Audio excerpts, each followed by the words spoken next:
Donc, nous passons maintenant au grand 3, les vecteurs accélération. Grand 3, les vecteurs accélération.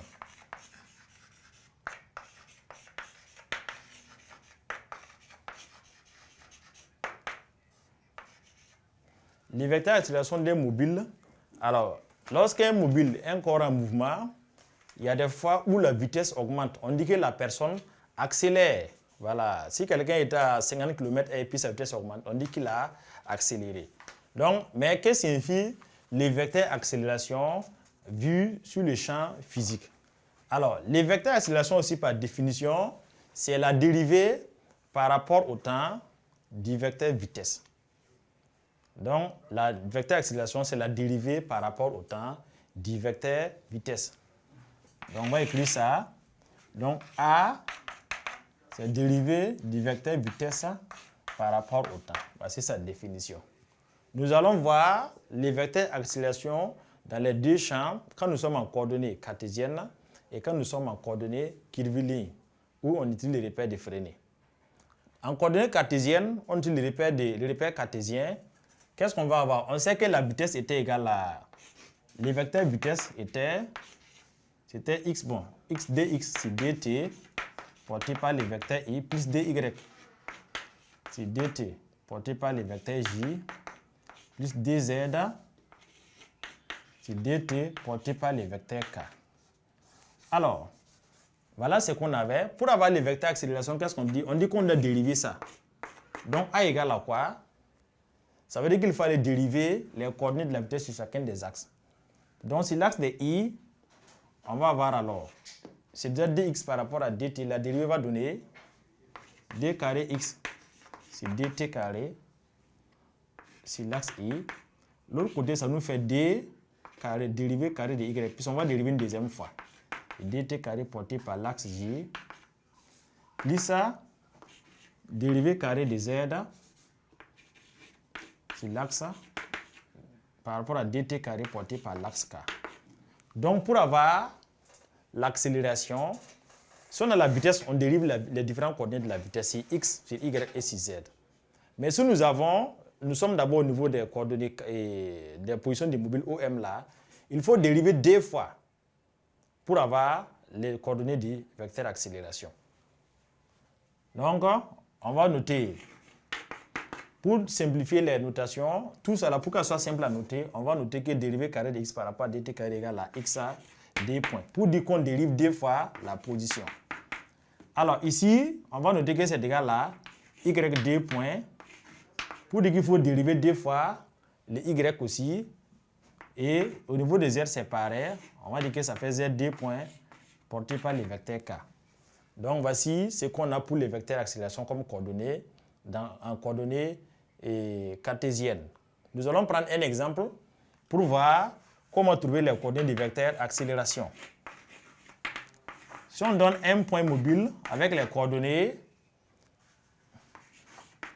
x égale à t moins 1, y est égal à t carré plus 3 par exemple, plus 3t, et puis z égale à d par exemple. Nous allons voir quelles sont les coordonnées des vecteurs d'accélération ici.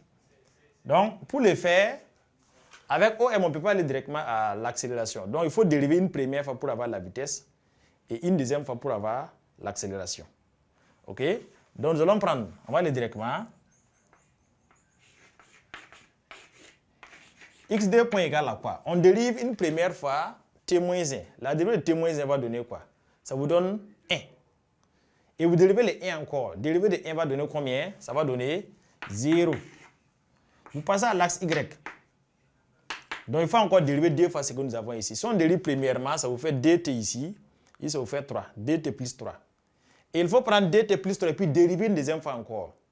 Donc, 3 là va faire, lui, la dérivée de 3 va donner 0. Dérivée de dt va donner maintenant d.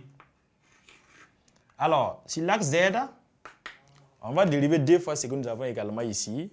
Ça vous fait, dérivée de d, ça fait 0. Et dérivée de 0, ça reste à 0. Donc, voici les coordonnées du vecteur accélération. Et quand vous avez les coordonnées du vecteur accélération, comment avoir la valeur numérique de l'accélération. Pour avoir la valeur numérique de l'accélération, on va faire que A, accélération A est égale à la racine de xd point au carré plus yd point plus zd point au carré. Donc, voici les coordonnées la valeur de l'accélération en coordonnées cartésiennes. Et cette accélération, excusez, s'exprime à mètres par seconde carré, qu'on écrit aussi mètres seconde moins d. Alors, pour ce qu'on vient de calculer ici, ce qu'on vient d'avoir comme coordonnée du vecteur d'accélération, si on veut sa valeur, on va faire racine de 0 au carré, plus d au carré, plus 0 au carré. Et ça vous donne naturellement d. Donc, ça fait d mètres par seconde carré. Alors, on va passer maintenant au code. Donc là, c'était les codes en coordonnées cartésiennes. Maintenant, comment est l'accélération lorsque nous sommes dans un repère défréné? Dans un repère défréné, comment est l'accélération? Alors, dans un repère défréné, l'accélération va se décomposer d'accélération normale et d'accélération tangentielle. Dans le repère défini, il y a accélération normale et accélération tangentielle. C'est tous les deux axes. Donc, on va écrire donc vecteur A. Donc, ça fait l'accélération tangentielle. Il y a deux axes. L'accélération tangentielle qui est sur l'axe des U plutôt. Et l'accélération normale qui est sur l'axe des N. Voici les deux accélérations. Avec A, l'accélération normale est définie par A égale à dérivée de la vitesse par rapport au temps. Ça fait dv sur dt. Et l'accélération tangentielle, quant à elle, est normale plutôt, quant à elle, on montre qu'elle est égale à la vitesse au carré divisé par les rayons de la courbure, de la portion circulaire, la portion de courbe plutôt. Donc, voici les coordonnées du vecteur accélération lorsque nous sommes en coordonnées dans un repère défréné, dans un mouvement qui se déroule sur une courbe quelconque ou un cercle. Donc ça, c'est à retenir par que c'est toujours dv sur dt pour l'accélération tangentielle et v carré sur r pour l'accélération normale. Alors, donc en synthèse, par rapport à l'accélération, on peut l'exprimer en coordonnées cartésiennes comme on peut l'exprimer en coordonnées dans un repère défréné. En coordonnées cartésiennes, il convient de dériver deux fois les différentes données du vecteur position sur l'axe des x, sur l'axe des y et sur l'axe des z pour avoir les coordonnées du vecteur accélération. Et pour avoir sa valeur, ça fait racine de tous ces xd point carré plus yd point carré plus zd point au carré.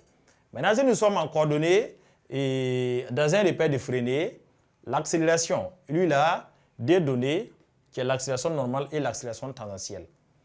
La normale, c'est toujours v carré sur r.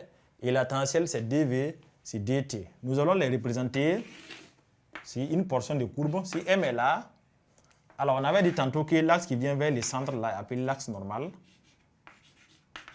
Et l'autre axe, les deux doivent être bien perpendiculaires. L'autre axe est appelé axe tangentiel, dont le vecteur unitaire vaut U. Donc, les vecteurs, ce qu'on appelle vecteur AN là, AN est sur cette partie, et ce qu'on appelle A tangentiel, ATS c'est l'autre partie. Et c'est la somme des deux accélérations qui donne l'accélération A du mobile. Donc le vecteur A est bien égal à A normal plus A tangentiel. Donc ce sont les sommes des deux qui donnent le vecteur accélération. Donc sur ce, nous allons passer maintenant au paragraphe suivant. On va aller voir quelques types de mouvements que nous pouvons rencontrer dans le cas de notre étude cinématique.